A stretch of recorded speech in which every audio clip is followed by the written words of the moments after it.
My sister destroyed my relationship because she couldn't have her one true love, so I made her watch him fall for me instead. My younger sister, Mia, has been using the same excuse since she turned 21. She can't have her one true love, so she's entitled to destroy everyone else's. And I don't mean that in the cute, she's still hung up on her ex kind of way. I mean it like, if you're happy, she'll find a way to make you miserable, then blame it on her tragic love story, the one true love. Some guy named Ethan she met at a college party 4 years ago. They hooked up once, he never called, and somehow that became her origin story for being a piece of shit. It started with her best friend since kindergarten, Jess. One weekend, Mia stayed over at Jess's place, and by Monday, Jess's boyfriend was sending Mia good morning texts. When Jess found them together in her own bed, Mia actually said, "You don't understand what it's like to lose your soulmate." Jess never spoke to her again. Then came our cousin's engagement party. Mia showed up in a dress that cost more than my rent, got wine drunk and cornered the groom in the bathroom. His exact words later, she kept saying I reminded her of someone special. Thank God he pushed her off and told his fiancé immediately. But Mia? She cried to our parents about how seeing happy couples triggered her trauma. Mom bought her a spa weekend to help her heal. By the time I met Ryan, I knew the drill. I kept him away from family dinners, deleted Mia from my social media, and told him my sister was going through something and needed space. For 2 years, it worked. We got engaged last spring. Small ceremony planned, nothing fancy, just us and close friends. I made one mistake, though. I mentioned it at Mom's birthday dinner. Mia's eyes lit up like Christmas came early. "I'm so happy for you," she said while hugging me. "When do I get to meet him?" A week later, Ryan showed me his phone laughing. "Your sister found me on Instagram with some fake account. Look at these messages." We read them together, mocking her desperation, and then he promised to block her. Well, 3 weeks before my wedding, I had the flu. Bad. Ryan was supposed to be at his brother's golf tournament for the day, but my friend lived near Mia's apartment complex and texted me to come over since I was already at my sister's. What? She said she'd seen Ryan's Tesla in the visitor spot. My chest went cold. I drove over, fever and all, and used the spare key Mia had given me for emergencies. I found them on her couch, her head in his lap, his hand in her hair, both half-dressed. She looked up at me with those fake tears already forming. "I'm so sorry," she whispered. "He just reminds me so much of Ethan," and I stormed out. He didn't even try to save what we had. That's when I decided she'd learn what losing really feels like. See, Ethan wasn't some mystery man who just vanished. We'd actually been following each other on Instagram for 3 years.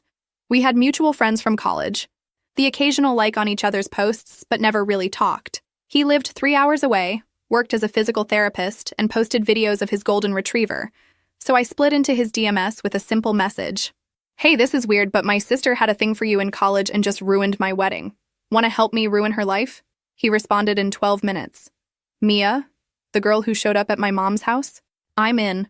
Turns out she'd driven to his hometown, introduced herself to Ethan's mother as if she were an old acquaintance, telling a distorted story about how he was the love of her life, how they had been separated by circumstances.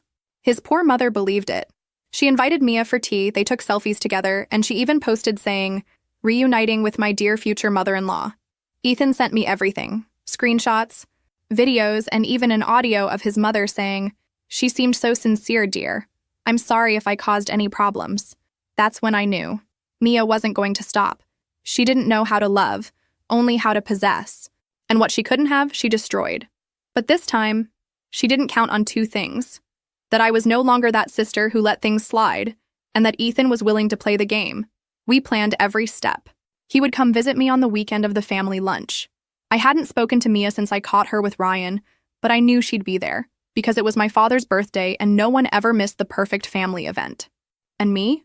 I would show up with Ethan, holding hands, laughing, acting exactly how she dreamed of acting with him. On Friday, I picked up Ethan at the bus station. He was even more handsome in person, charismatic, funny, gentle, the kind of man who shines effortlessly, the kind of man Mia couldn't manipulate. And he knew it. In the car, we rehearsed our lines, coordinated our gestures, and on Saturday, at 1 p.m., we parked in front of my parents' house. I walked in wearing a new dress, high heels, and a smile on my face. Ethan held my hand as if we'd been a couple in love for years. Mia was in the living room, laughing with my uncle when she saw us. Her laughter died in her throat. "Everyone," I announced, as if it were the most natural thing in the world. "This is Ethan." The name hit her like lightning. She went white, then red, then forced herself to smile as if it were funny. "Ethan," she said, forcing an awkward laugh. "Wow, what a coincidence." He smiled politely. "Hi, Mia, good to see you again." That destroyed any control she still pretended to have. She stammered something, but I was already sitting down with him beside me, taking photos, posting stories. My every move was a blade to her vanity. During lunch, she tried to make conversation with him, reminisce about something from college that never actually existed. But Ethan made sure to look at me the whole time, call me love, put his arm around my shoulders. And every time he did that, Mia pressed her lips together as if she were swallowing glass shards. After the birthday toast, she finally couldn't take it. She locked herself in the bathroom. I followed her. I knocked on the door until she opened it. "What do you want now?" she asked with smeared makeup and a pleading look. "Just came to see if you're okay," I replied with fake concern. "After all, it must be hard to see a soulmate in your sister's arms, right? You're doing this just to hurt me, and you destroyed my engagement just because you couldn't stand to see me happy. So no, Mia, this here is just justice. He was mine," she screamed, punching the wall. "I saw him first. I felt it first. No, Mia, you saw him once, and he never wanted you. You invented a love story in your head and used that as an excuse to be cruel to everyone around you. But now, you're going to sit and watch him love me. Because unlike you, I didn't have to beg." She collapsed on the floor, crying loudly. Mom knocked on the door, asking if everything was okay. I opened it and walked out with my head held high. I went back to the living room and sat next to Ethan. He kissed my forehead and whispered, "She's going to lose it even more. Are you ready?" I smiled. I've never been more ready. The next day, the repercussions were already visible. Mom called me early, asking for empathy. She said Mia had spent the entire night crying, that she was fragile, and that I should have avoided provoking her. "Provoking?" I asked, laughing humorlessly. "You think showing up with my boyfriend at a family gathering is provoking? Or is it that Mia just can't stand to see anyone happy without her being the center of attention?" She sighed on the other end of the line, as if I were the problem.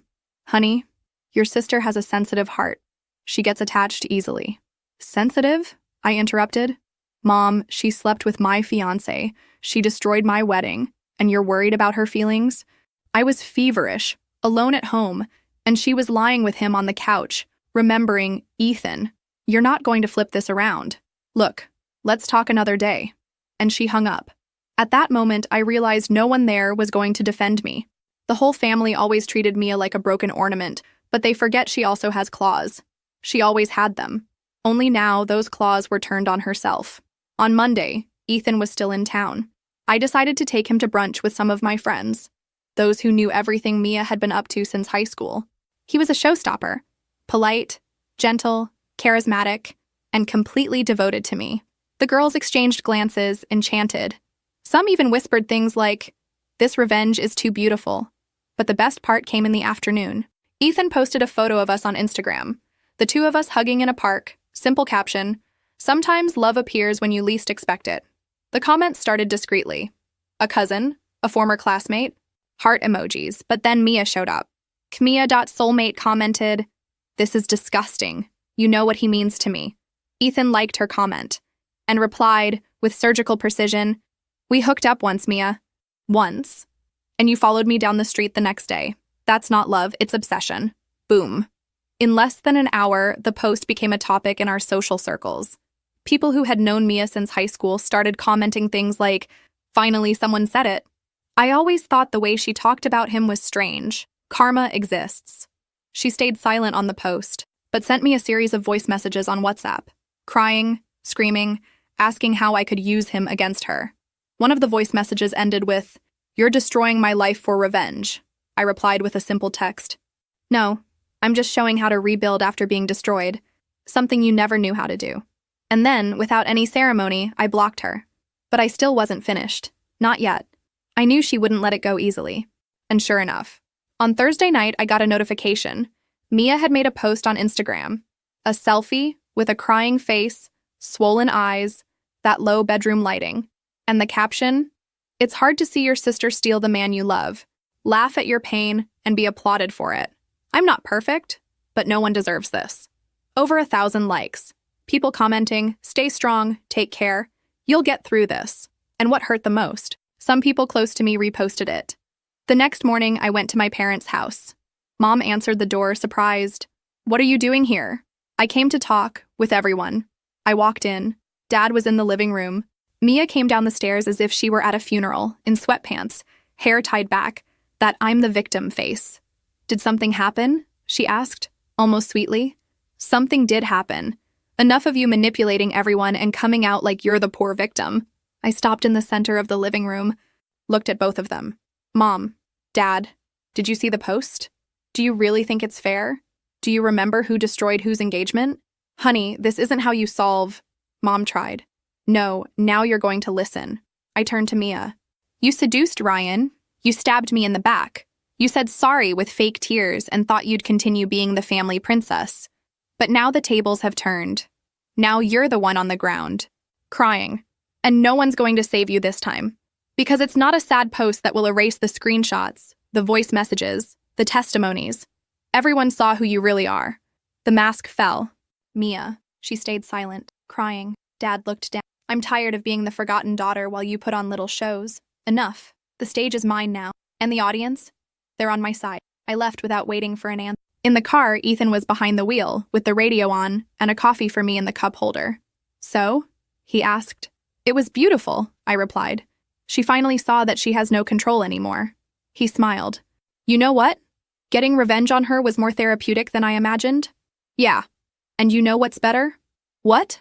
"Part 2 is still coming." Part 2 began with an invitation.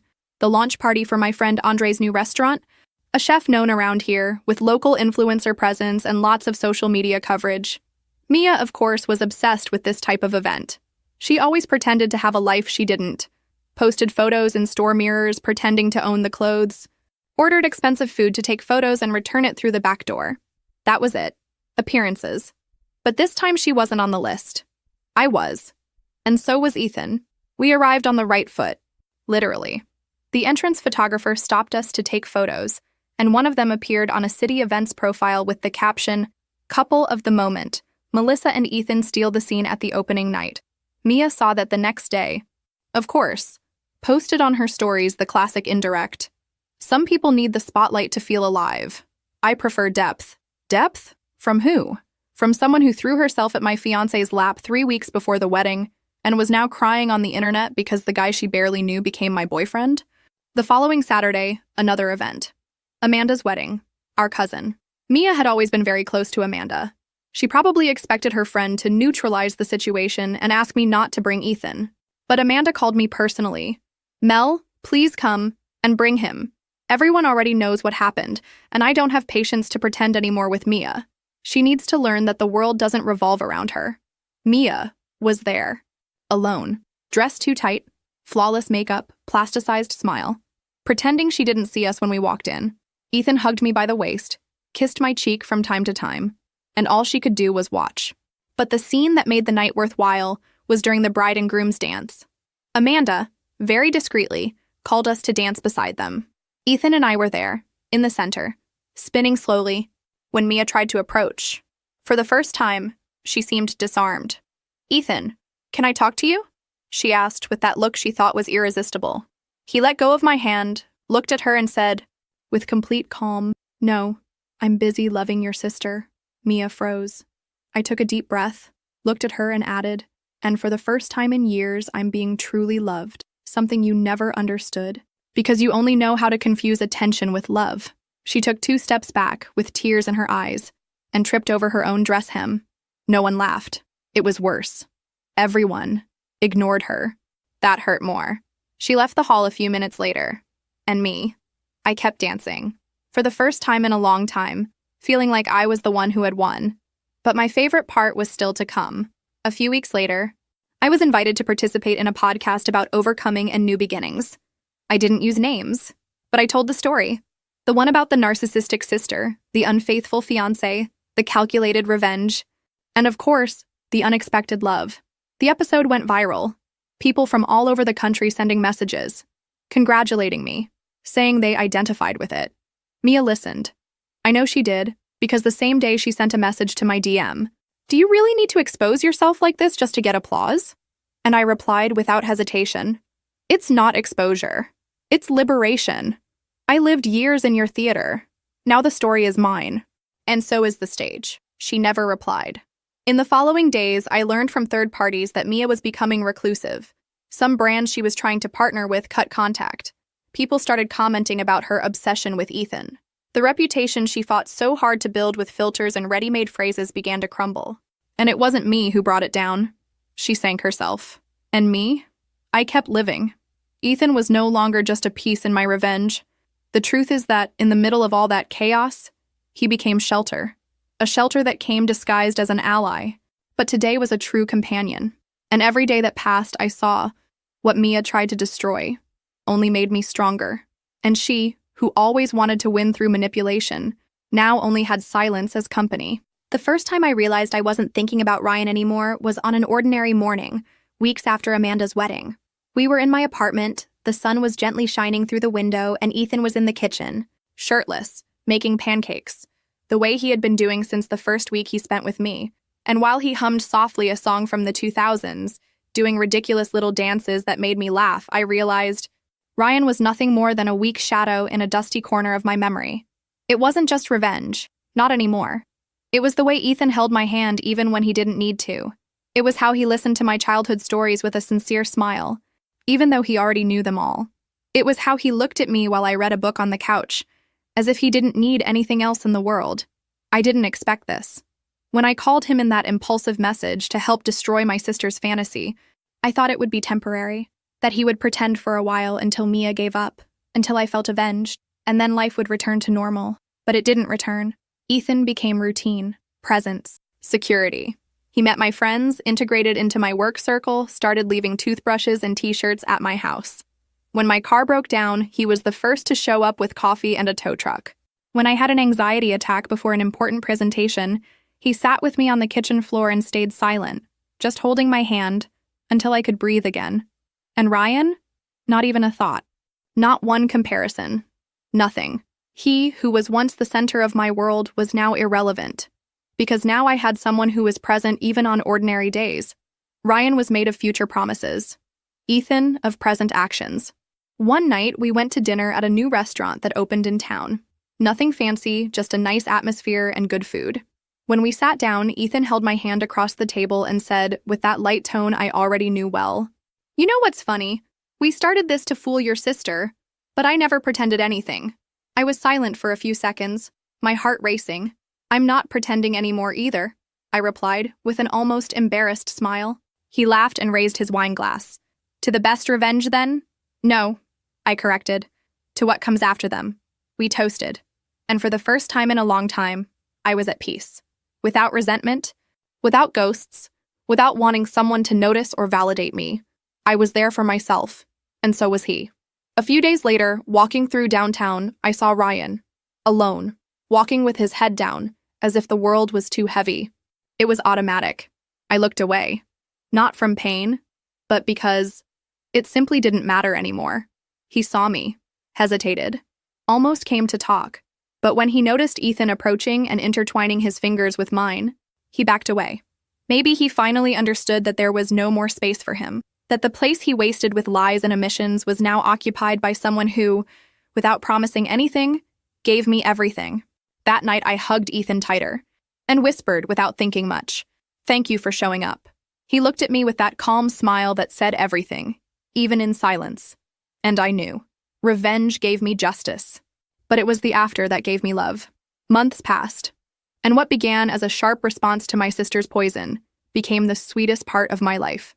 Ethan was no longer a plan, a move, a well-orchestrated provocation. He was my home, my partner in silences and laughter.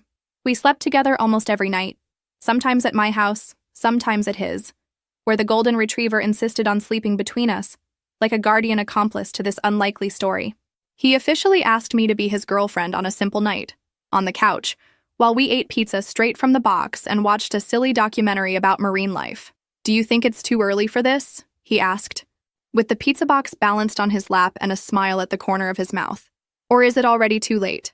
"I think we've already been through worse phases than any couple together for 20 years, I replied, laughing. "It's just a title, but yes, I want to."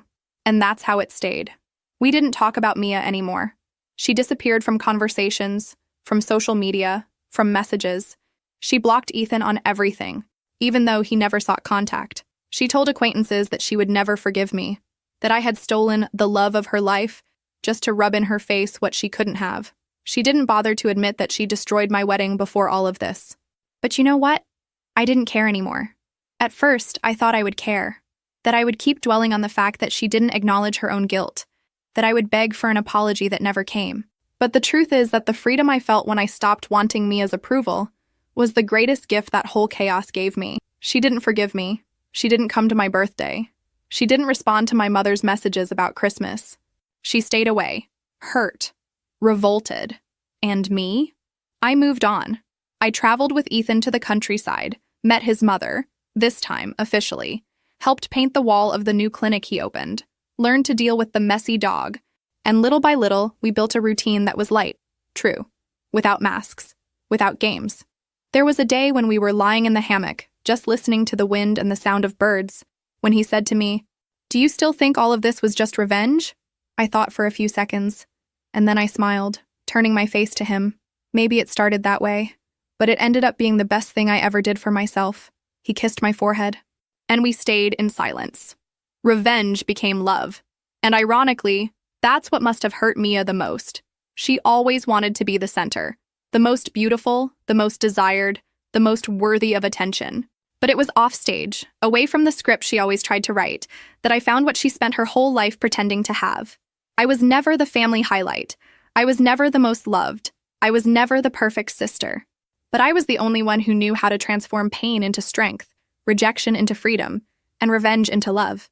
And that, no one will ever take away from me. 6 months later, when I thought all the storms had passed, I received an unexpected call.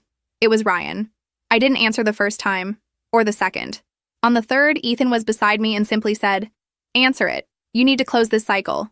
"Hello," I replied, with the most neutral voice possible. "Melissa, it's me." His voice sounded tired, defeated. Can I talk to you? In person?" I thought about hanging up, but Ethan was right. There was something that needed to be said. We arranged to meet at a neutral cafe, far from any place that held our memories. When I arrived, he was already there. Disheveled hair, deep dark circles. He seemed to have aged years in just a few months. "Thank you for coming," he said, without looking me in the eyes. "What do you want, Ryan?" He sighed deeply. I wanted to apologize, really, and explain. Explain what? That you were holding hands with my sister 3 weeks before our wedding? "It wasn't like that," he murmured. She came to me when you were sick, said she needed to talk about something important about you, that there were things from your past I needed to know before marrying you." I felt a knot in my stomach. Typical Mia. And you believed her? She brought evidence, or at least things that seemed like evidence. Said you had destroyed some girl's life in high school, that you were vindictive, manipulative. She showed old conversations taken out of context. He finally looked at me. I got confused, scared. "And that's why you went to bed with her?" "No." He shook his head desperately.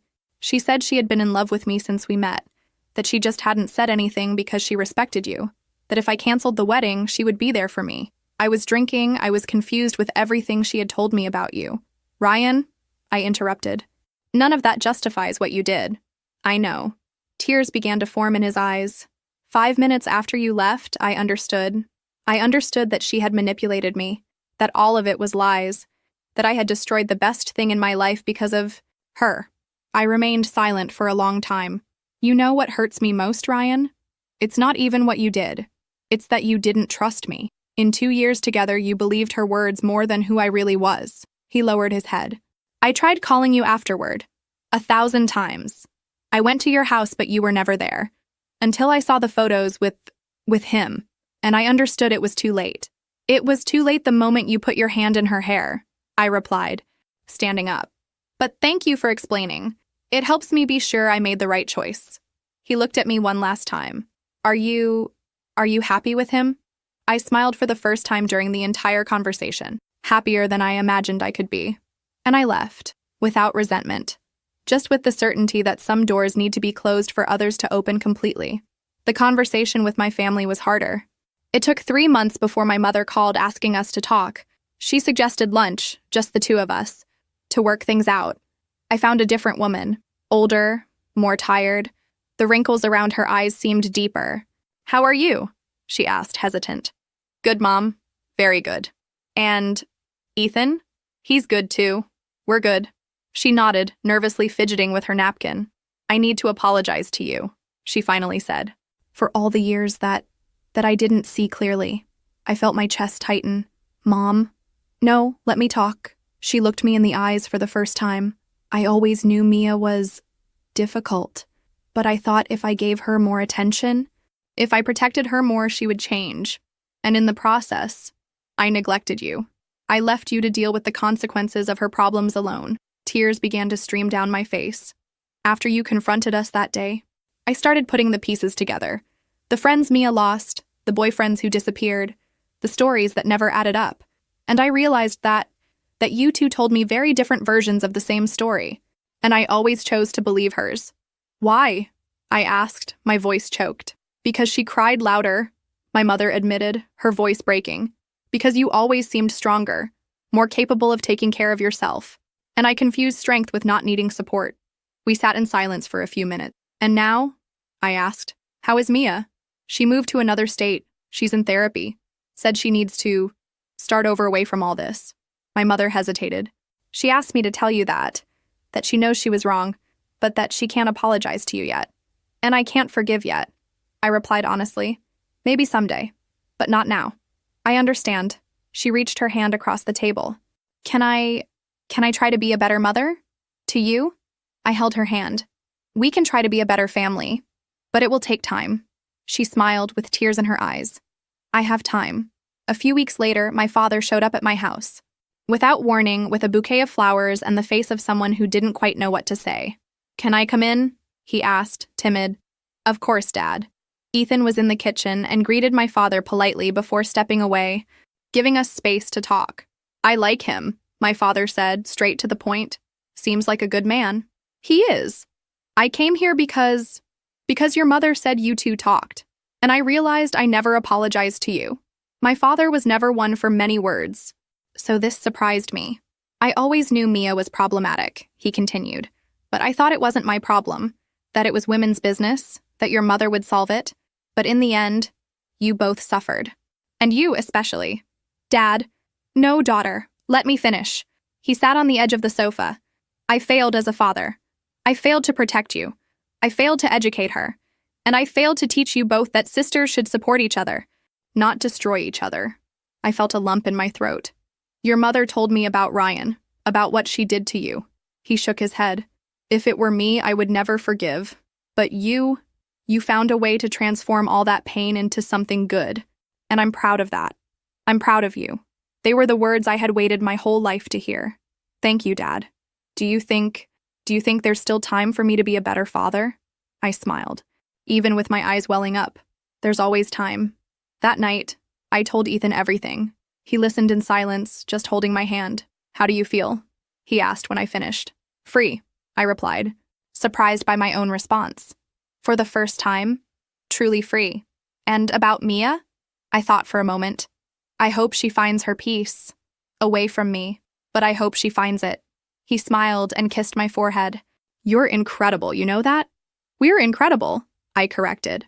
"Us." And it was true. Because in the end, it wasn't just about beating Mia or getting revenge on her.